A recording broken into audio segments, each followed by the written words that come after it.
Jadi intinya seperti ini, kekristenan itu sulit. Kekristenan itu bukan seperti perdukunan, tanpa usaha sedikit pun. Kita berpikir seperti begitu. Dan semua pun ada tentang yang namanya cerita dongeng. Semua dongeng-dongeng selalu menceritakan yang namanya keberhasilan tanpa namanya usaha. Kalian kalau misalnya berpikir kekristenan itu gampang, cuman datang ke gereja, yang penting saya sudah datang ke gereja, nanti diberkati, atau Tuhan sudah menyediakan segala sesuatu, saya menunggu manifestasi, kalian salah besar. Karena hidup ini sulit, kita perlu iman. Karena hidup ini sulit, kita perlu ada yang namanya iman tanpa perbuatan dalam hati. Kesulitan yang kita akan hadapi, itu yang berhubungan dengan 3 hal. Yang pertama adalah kesulitan karena kebodohan kita. Karena kita ignorant. Kalau saya kasih contoh sedikit adalah, kalau kita mau baca firman Tuhan, itu kasusnya Nabi Yunus. Nabi Yunus, dia melawan Allah. Tuhan ngomong A, dia melawan. Dan apa yang terjadi? Karena kebodohan dia harus mengalami masalah di laut. Waktu di laut, akhirnya dilempar ke laut, akhirnya dia masuk, dimakan oleh ikan. Waktu dimakan oleh ikan, akhirnya Nabi Yunus harus mengalami masalah baru, 3 hari 3 malam ada di dalam perut ikan. Satu kesulitan yang luar biasa yang harus dia hadapi. Itu kesulitan yang dihadapi dia. Kesulitan karena kebodohan dia. Itu yang pertama. Yang kedua adalah kesulitan karena kita melakukan kehendak Allah. Peristiwa ada satu di dalam firman Tuhan, yaitu waktu murid-murid Tuhan Yesus disuruh sama Tuhan Yesus, ayo kita berangkat untuk menyeberang danau. Dan apa yang terjadi? Yang pertama adalah murid-murid itu melakukan kehendak Allah. Yang kedua adalah Allah ada bersama dengan mereka enggak? Yesus di depan mereka. Melakukan kehendak Allah, ada Yesus di samping mereka, dan ada Yesus di dalam mereka. Semuanya lancar? Tidak. Pertengahan jalan dia harus mengalami suatu masalah yang luar biasa, yang akhirnya mereka ketakutan. Satu kesulitan bukan kesulitan biasa, tapi kesulitan yang hampir mati. Jadi kalau kita katakan, kalau saya sudah melakukan kehendak Allah, ada Allah dalam hidup saya, semua ke jalan tol. Belum tentu. Yang ketiga adalah kesulitan karena kebodohan orang lain. Contohnya siapa? Paulus pada waktu dia berangkat dari Yerusalem ke Roma. Waktu naik kapal, Paulus sudah dapat visinya Tuhan.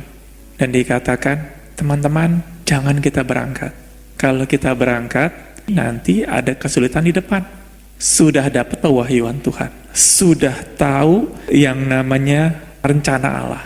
Sudah dikasih tahu sesuatu hal yang buruk terjadi. Dan apa yang terjadi?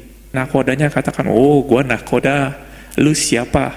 Gue tahu apa yang harus gue lakukan. Semua kapalnya berjalan, dan apa yang terjadi di tengah jalan?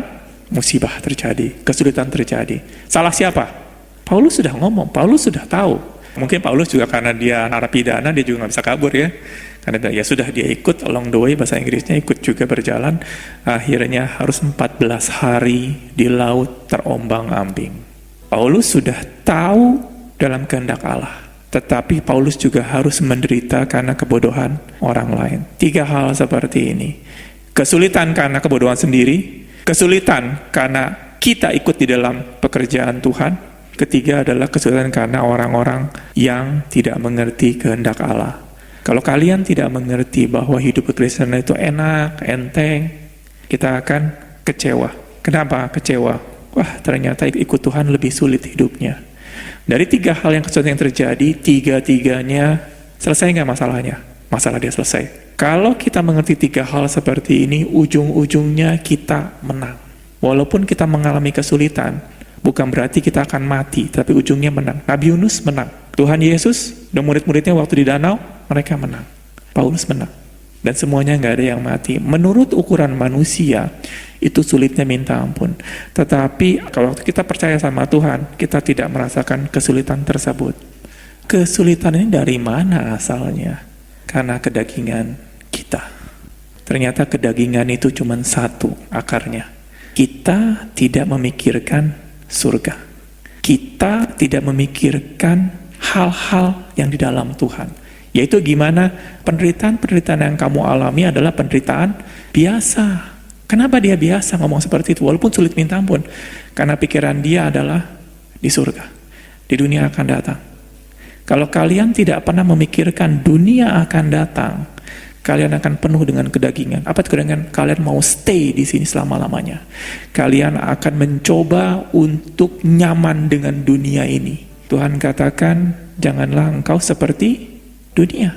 Itu yang namanya kedagingan. Pada waktu kita berpikir soal kerajaan Allah di dunia akan datang, kedagingan ini lama-kelamaan akan hilang. Makanya Paulus katakan, sebenarnya gue mau cepet-cepet balik ke Tuhan. Tapi gara-gara lu orang, gue stay di sini. Makanya apapun yang Paulus hadapi di dunia ini kecil.